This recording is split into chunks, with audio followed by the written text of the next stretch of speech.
Is my head chopped off? Because I have a new camera and I'm trying to figure it out.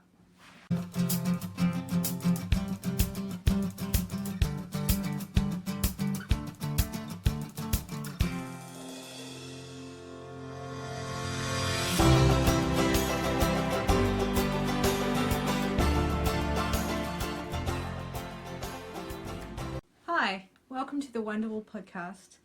This is the creative consumption series and we're on episode number 3. My name is Andrea and today is Sunday the 5th of March and I'm coming to you from Canberra in the ACT in Australia, which is my home. How are you all?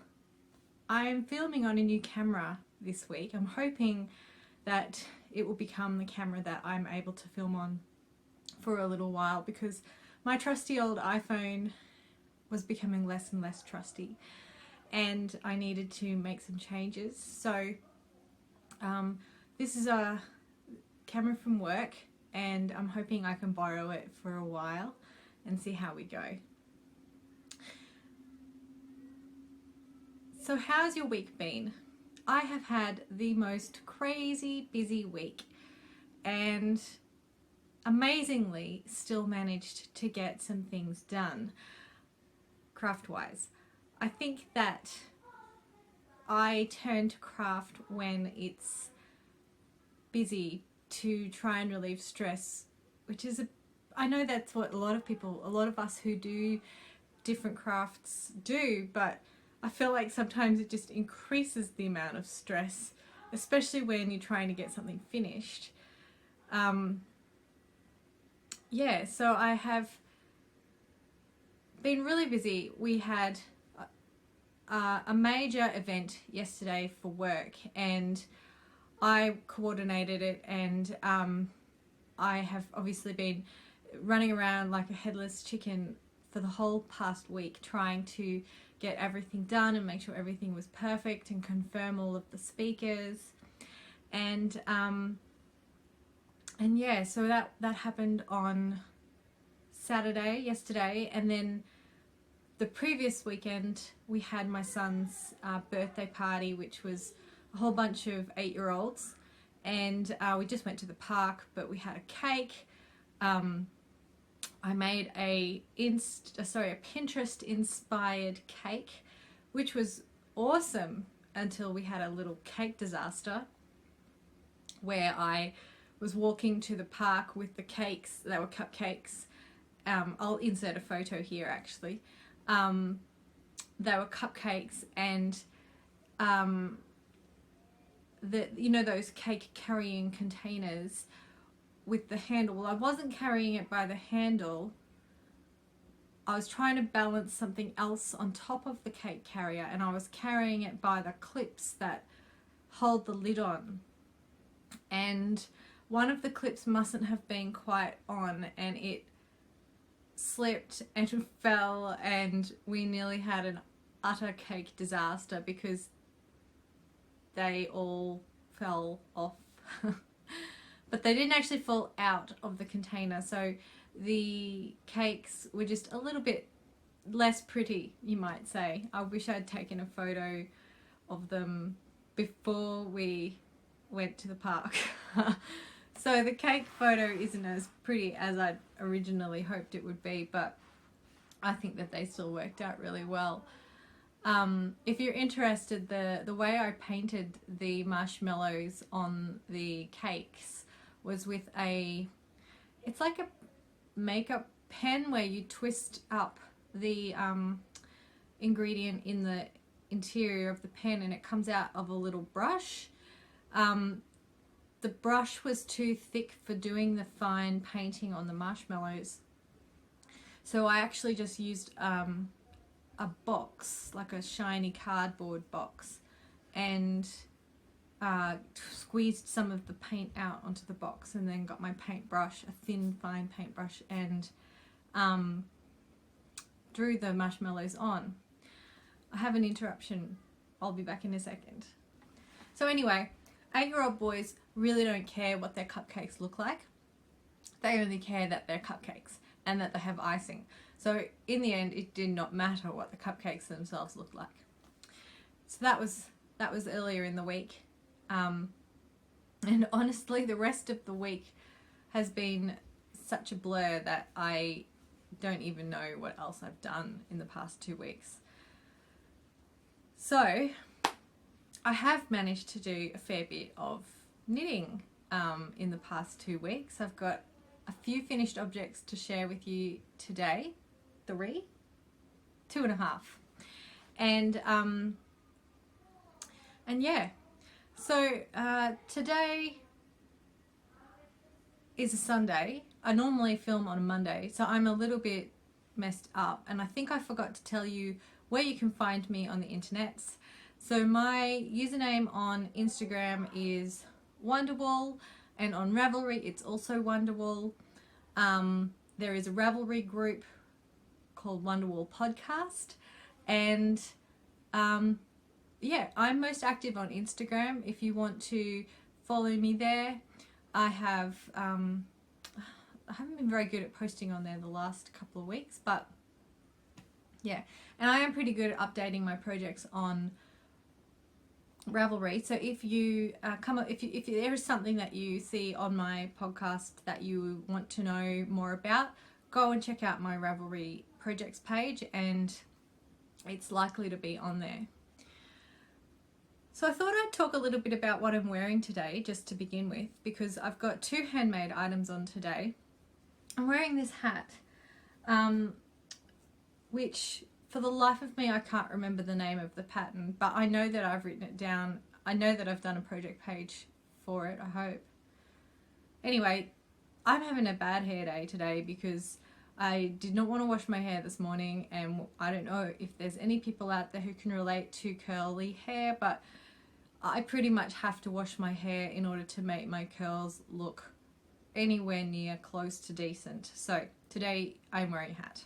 It is not that cold today, it's quite a nice day, but yeah, I'm wearing it. I'll probably take it off actually after I podcast.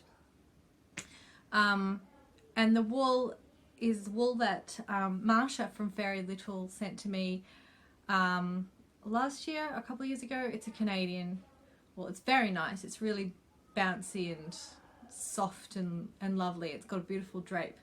So yeah, I made this last year.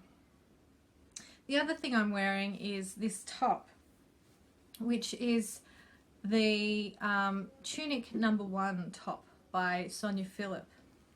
And I thought I'd show it and wear it today, because if anybody out there is like me and likes to see projects on other people that have been handmade, just because, you know, different body shapes, different sizes, you might want to see what a pattern looks like on somebody else before you decide whether or not you want to sew it. When I first bought the pattern, well, when I first started seeing this top on other people, I thought it looked okay. I thought it was a nice sort of casual top in the pattern sort of diagrams, but I couldn't really see, there wasn't too many people who'd made it yet. So I always think it's good if you've made something, share it on Instagram, because I'm just getting the pattern out of my pattern folder to show you. So this is the pattern. All of the 100 Acts of Sewing patterns are designed to go together and create a handmade wardrobe. You could make them in hundreds of different fabrics. Sonia Phillip did an art exhibition with 100 different dresses that she'd sewn using this base pattern. So if you search on Instagram 100 Acts of Sewing hashtag, or Tunic No. 1 or Dress No. 1, that's the other pattern I've got, is Dress No. 1. And then she's also got, I think, some pants and a skirt and another dress maybe. Yeah, so this was a fairly easy, straightforward thing to sew. I didn't have any problems making it. The only problem I guess I had, and I'll insert a cutaway here. So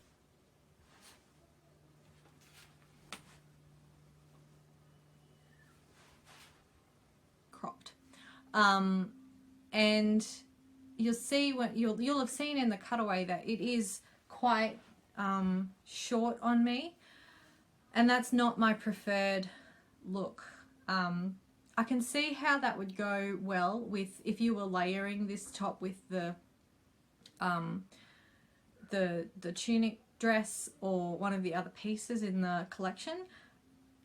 But for me personally, having not sewn any of the other pieces in the collection and having more of a tendency towards wearing like jeans on the weekends, I prefer my tops to come down to sort of the top of my hips, so they sort of cover my stomach and sort of go a little bit further past it. So obviously this top I can't wear with without wearing a vest or something underneath it to give that extra length. So if I was to make it again, I would definitely be making the longer version. I did try and lengthen it at one stage by adding a chunk of like a black colour block to the bottom, but it didn't work, and I think it didn't work because of the way that the shirt tapers out in an A-line, and in the pattern you really need to use the pattern lengthening lines and do it that way rather than just tack on a piece at the bottom. So yeah, I don't know if I'd make this again. And the reason for that isn't because of the pattern, or maybe I'd make it again but just the once to see if I like the version in a longer length. But I think there's so many sewing patterns out there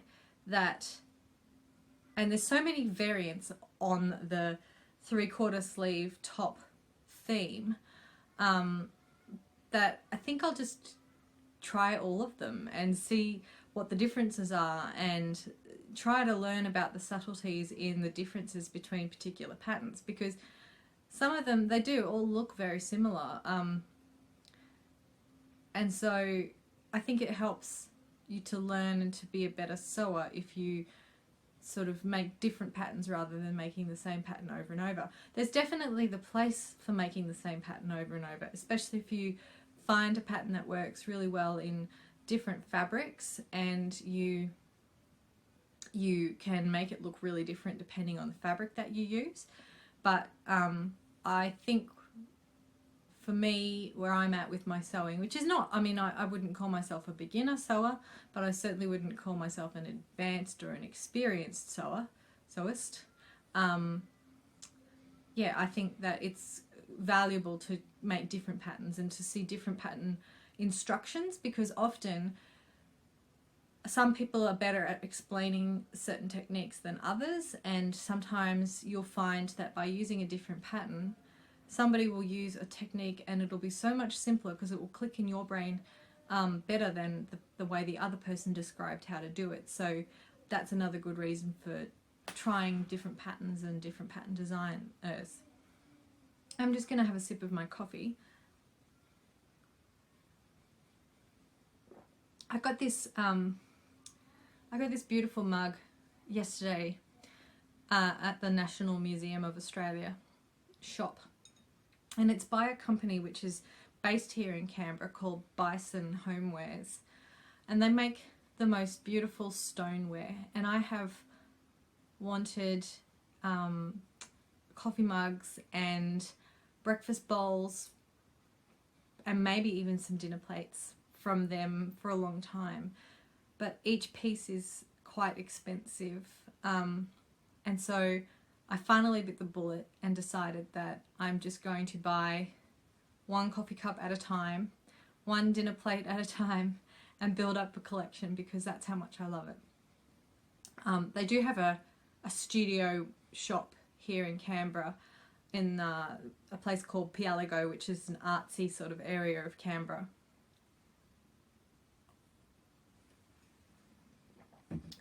Okay, so what else have I been sewing?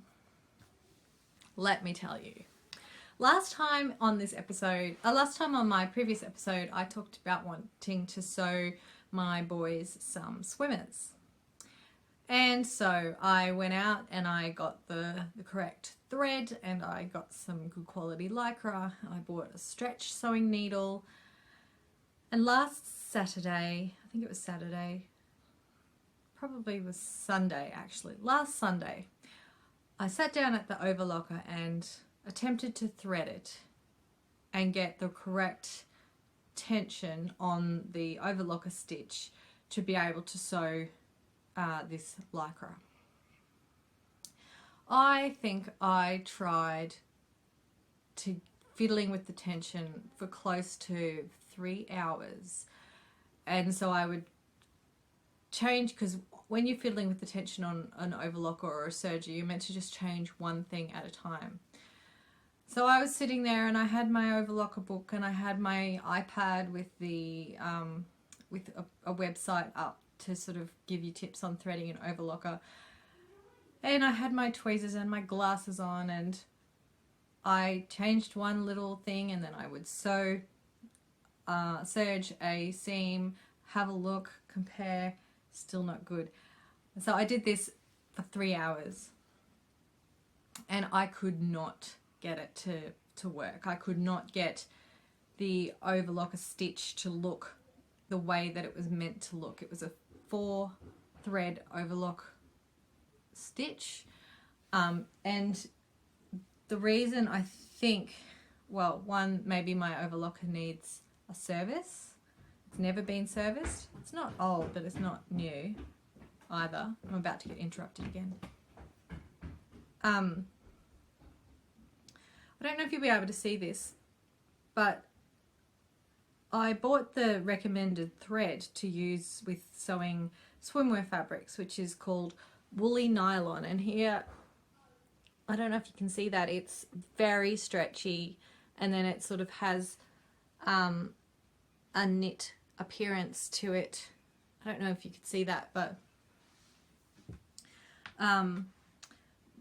there's lots of instructions on the internet for, you know, suggested tension for using woolly nylon in your overlocker. You only use it on 2 of the loopers, the 2 loopers, rather than all 4 threads. So the other 2 threads you just use polyester thread. But I tried this for about 2.5 hours, and then I thought, this is not working. Let's see if I can get the overlocker to thread and work and look right just with standard thread, because, you know, and no, it still wasn't working. And so I gave up. But by that stage, I'd already cut out. By that stage, I'd already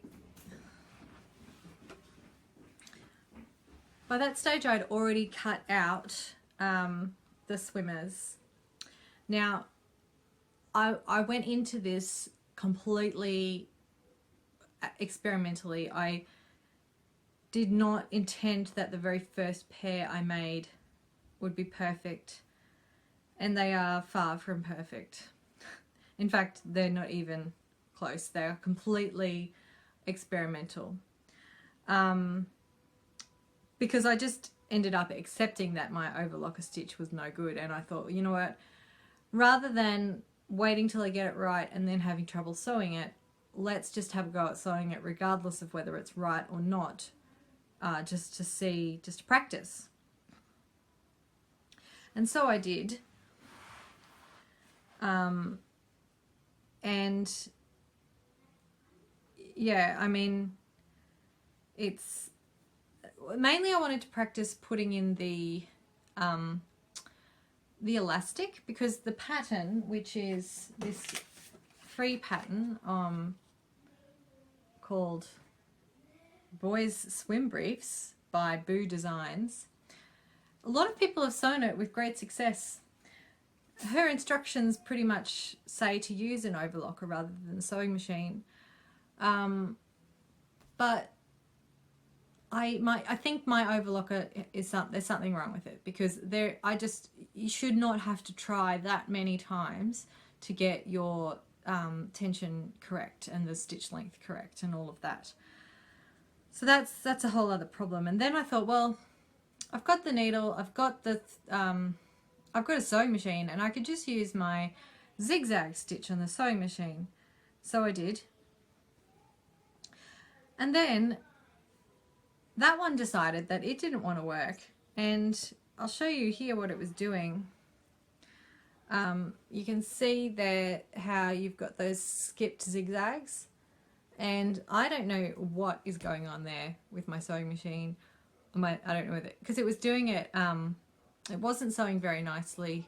After I did this, I took it out and I got just a straight piece of fabric, and so that just to see if the stitches were skipping on that, and they were skipping on that too. I don't know what's going on with it. So this guy over here and this one over here that you can't see, we're not friends anymore, basically. We're all in timeout from each other. I have not, what I need to do is just, now I need to go away and sew something that I know will be easy. Like a pair of pajama pants or something like that. Just something that's really straightforward, straight seams, straight stitching, just so that we can get back on speaking terms. And I'm really disappointed because I actually really want to have a go at making some lingerie, but with the sewing machine acting the way it is, with different fabrics and different threads, I don't want to go near it with fine lace fabrics, because I just don't trust that it won't eat it. Maybe the sewing machine also needs a service. Who knows? So all of the sewing projects have been set aside, basically. I'm not going there for a little while at the moment. So that's it for sewing, because yeah, we're not friends.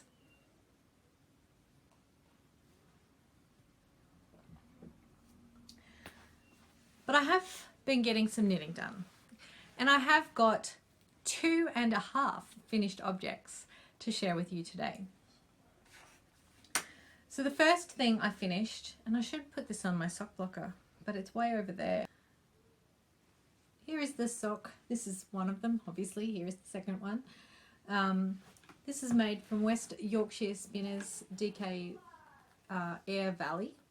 I don't know the colourway. I think it was plum, maybe. This is the blueberry waffle sock pattern, free on Ravelry. It's written for a DK weight yarn. And the reason I wanted to use a DK weight yarn was because my husband likes wearing thicker socks. So if I was to knit him a pair of fingering weight socks, he probably wouldn't really wear them very much. So I needed to have a figure out around the gauge and needle size and that kind of thing. And I wanted to test the DK pattern to see how that went. So here they are. I'm not in love with the rib pattern, especially when it's actually on my foot. I like it when it's all scrunched up, but I don't like it when it's all stretched out. I think if I was going to knit this again, I would use a smaller needle size, because it's very stretchy, and at the gauge that I was using, it's almost too stretchy. When they're on my feet, you can sort of see the looseness of the wool or the stitches, and I think this would be a better gauge for me for something that I was going to wear on me rather than on my feet, and wanting to keep my feet warm. But on the whole, I'm pretty happy. It was an easy pattern. It was very fast because it was a DK weight yarn, obviously. I used just under 1 skein of yarn. They're 100-gram skeins, and I followed the pattern exactly, except for the toe, because the toe was really strange. I could barely even understand what they meant to do by it. I think it might have ended up being like a star toe possibly, but I didn't want to knit it like that, so I just knit my standard rounded toe that I do for all my socks. So yes, quite happy with that. I'm going to take this off now because the second finished project that I have to show you is another sock, but not one you've seen before today. So I knit these, I started these, oops, there's a needle. I started these last 2 Mondays ago because I had to take the boys swimming. Oh, I can't get this on. I had to take the boys to swimming and I didn't have anything to knit on, so I quickly cast on the cuff and got it going.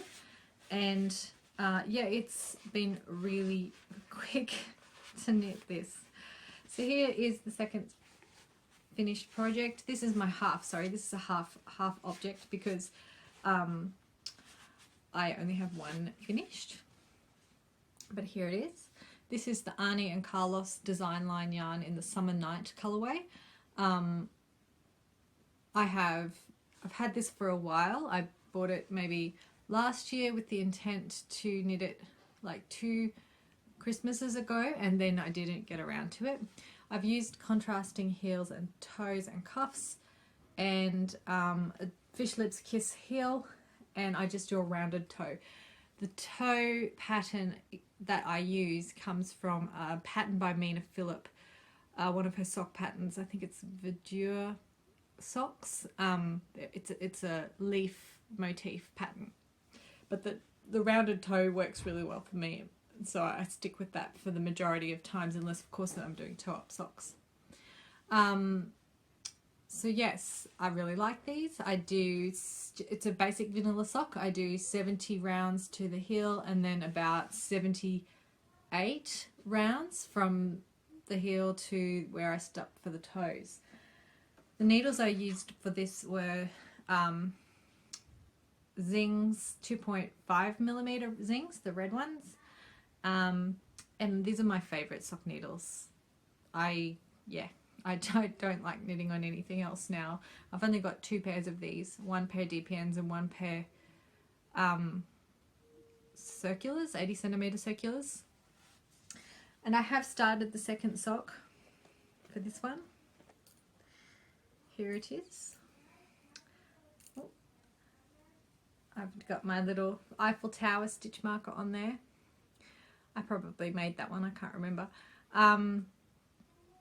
So yeah, so I just started that. I knit all of that yesterday when I was sitting in the meeting that I was at all day. And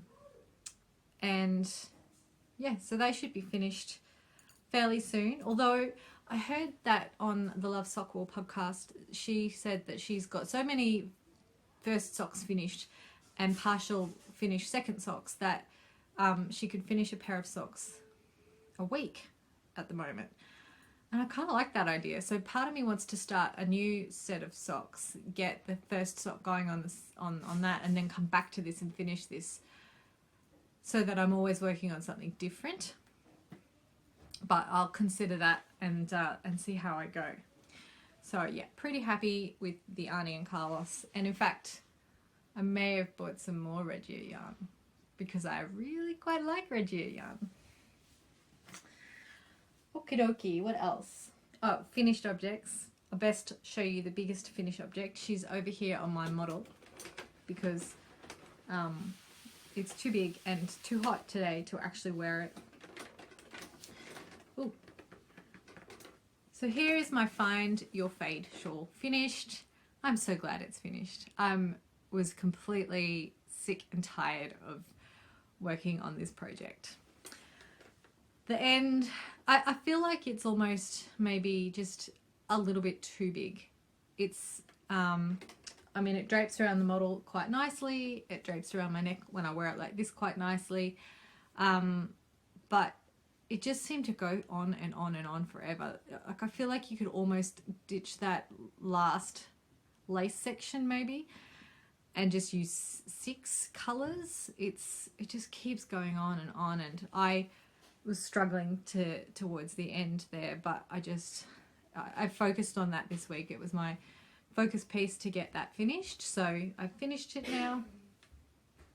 I did make some mistakes in the lace in the dark sections. Where's the other end? It's not very noticeable when it's on, and I don't think anybody but me and another knitter would know the difference. It's never going to be entered in a show, so it doesn't really matter. It's disappointing to me. I don't know how I messed it up. It's the stitch counts. The stitch counts were wrong, and I couldn't get it to be right, and I was not ripping it back. It just wasn't going to be an option, so I just went on with it. And yeah, so the yarns I've used are this one here, this dark charcoal grey. It's called Melbourne Black. It's by Miss Click Clack. The purple above it is my own hand dyed yarn. It is called Gothica. This purple over here, which is this third colour in, is the Abril by Malabrigo on the Malabrigo sock. This bluey purple pink is a one that I dyed. It's called Galaxial, and that transitions into my favourite, not my favourite colour, but my favourite yarn, this blue, which is a skein yarn merino nylon cashmere in the pearl colourway. The pink is also a skein yarn. I don't know the colourway's name, but it could be called Rose actually. And then that transitions into Recordong Handmade, a mini skein that she had in her shop sometime before Christmas, and it's called Ocean, but I don't think it's a colour that she dyes regularly. So I'm quite happy with this shawl. There's more photos of it on my Ravelry page if you want to see it all stretched out. The fade, to me, it came out beautiful. I'm really, really happy with the way that I chose the colours. And I'd really like to knit more shawls that have this sort of multicolour use of scrappy yarns.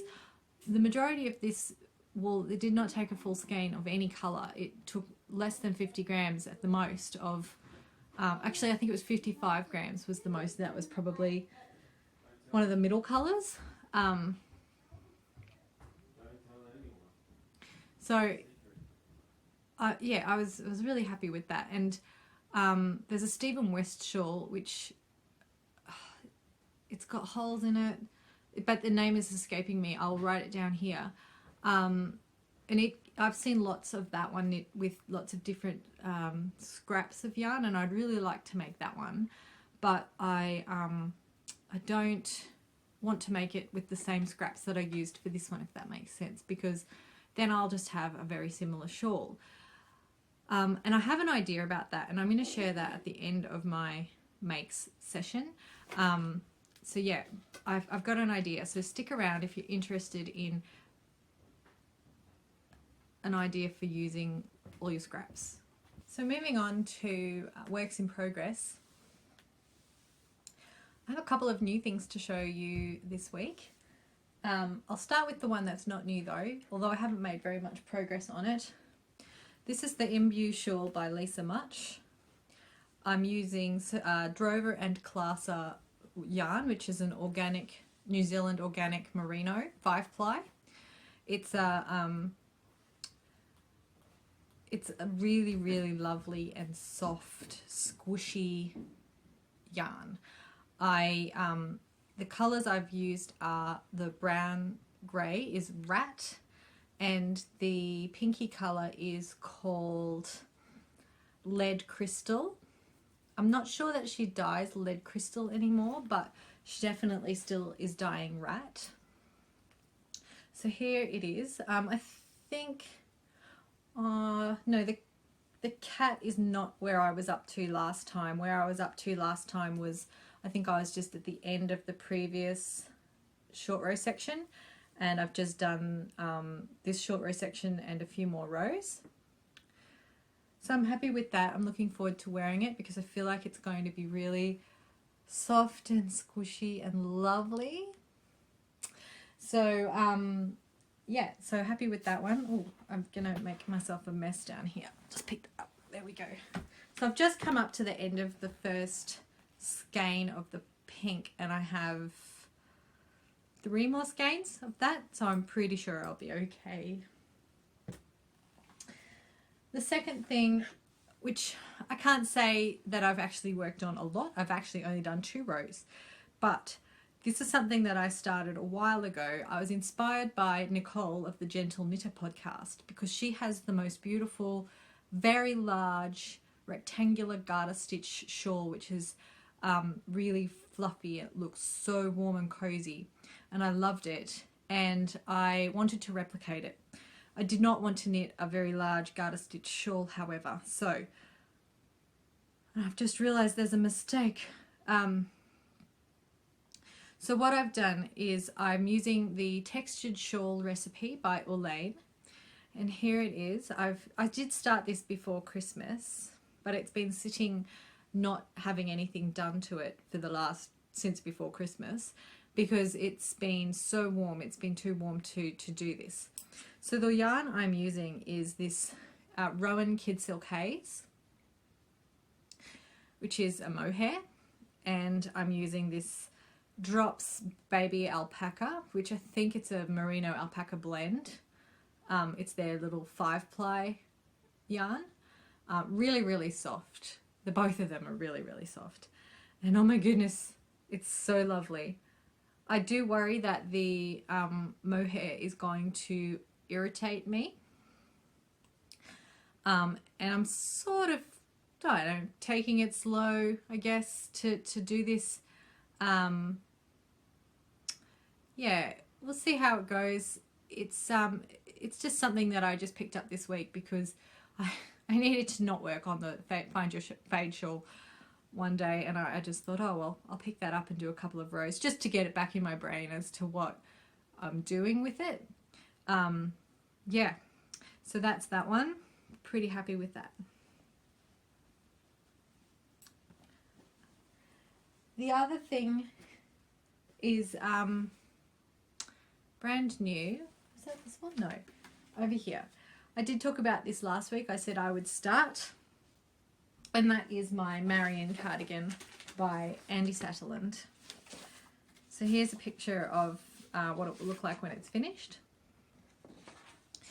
I'm using Cascade 220 in the pumpkin spice colorway, which is a heathered color, and it's a beautiful russet auburn brown red sort of color. I really, really love it. I'm hoping that this will fit into my wardrobe as a neutral almost, because it kind of goes with lots of different things that I own. So it's got browns and reds and caramel sort of colors in it, and it's really quite lovely. And this is, I'm halfway through a row, which is not very helpful to you, but this is how much I've done. I've only just started it this morning, really, but that's coming together quite quickly. So yeah, I'm pretty happy. I'm pretty happy with how that's going to come together, I think. I didn't get gauge exactly. I got the gauge on the cardigan says to knit 8.5 stitches to every 2 inches, and I got on the 5mm needles, I got 9 stitches to every 2 millimeters. Inches, sorry. So I did some math, and I've worked out that if I knit the size 42, it should end up being about the exact right size for me. I hope I've done that math right, because I don't have any books that actually tell me straight out, here is how to translate a gauge that you get from this to that. If anybody knows any good resources for doing that, can you leave a comment below and leave a link to that resource, because, or even tell me the name of a book if it's a good book, because I'd really like to understand the math of gauge a little bit better. I know that there's websites like that Fit one, I can't think of the name of it off the top of my head, but yeah, it's something that I would like to learn how to better understand. So yes, hopefully next week I'll at least have the back finished of this. I'd really like to enter this into the Andy Sat-Along by Katie of Inside Number 23. But I don't want to make a commitment until I know how close it is to the end of March that I'm going to be finished it, because I might not get there. The last thing I haven't bought anything this week, but I did have something arrive in the mail that I bought a few weeks earlier. And it is this book, Journey, by Jane Richmond and Shannon Cook. It's got 5 patterns in it, and the reason I bought it was because I really love this shawl that's on the front. And it's got a number of other patterns in there that I really am looking forward to knitting as well. The hat I think is really lovely. And then the mitts that she's wearing here on the back page, I think they're really lovely. And then these socks as well. Where'd they go?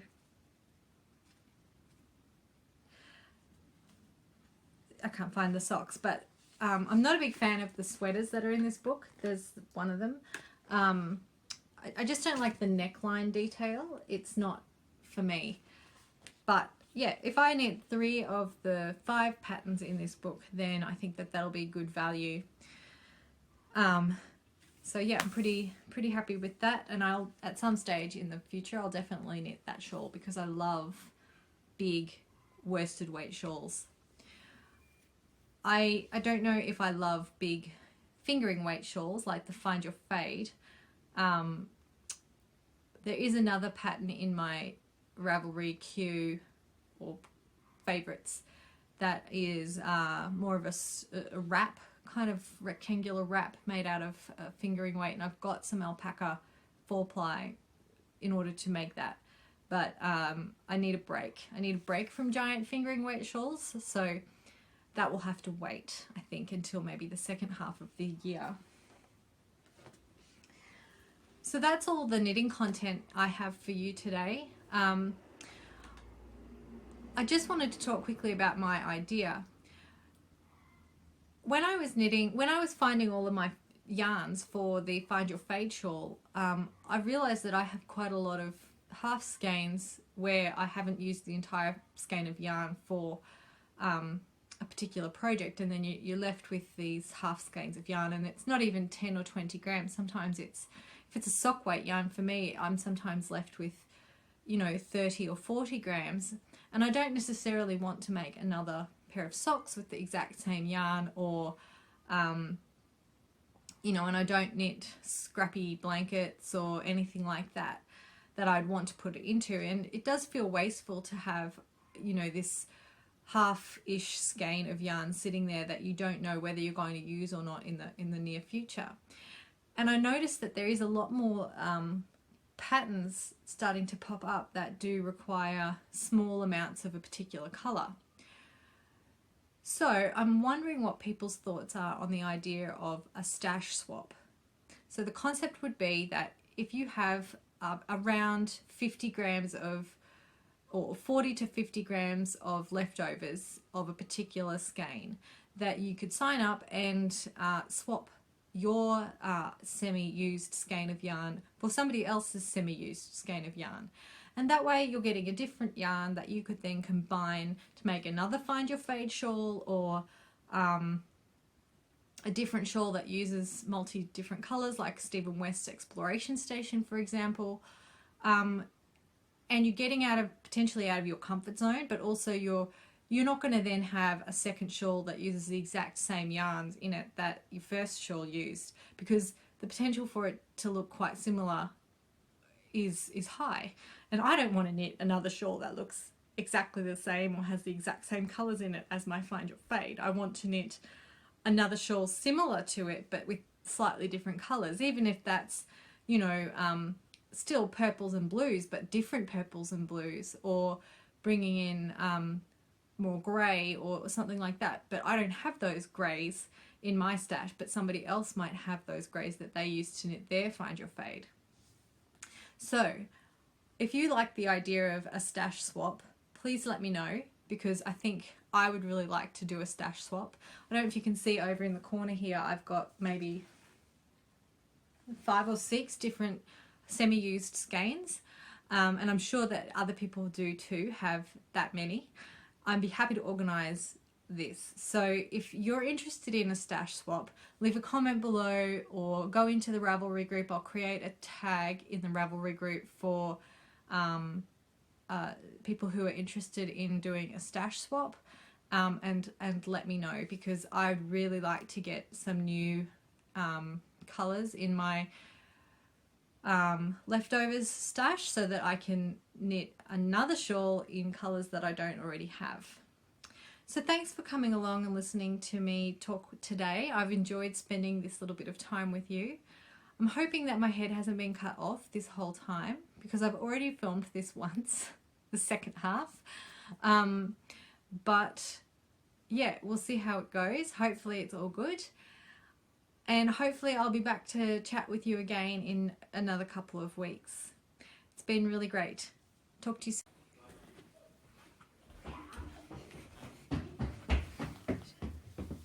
Testing, testing, to check that my head is not chopped off.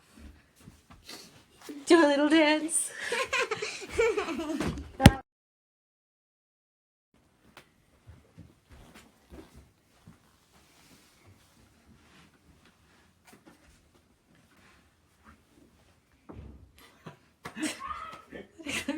I was just going to yell out.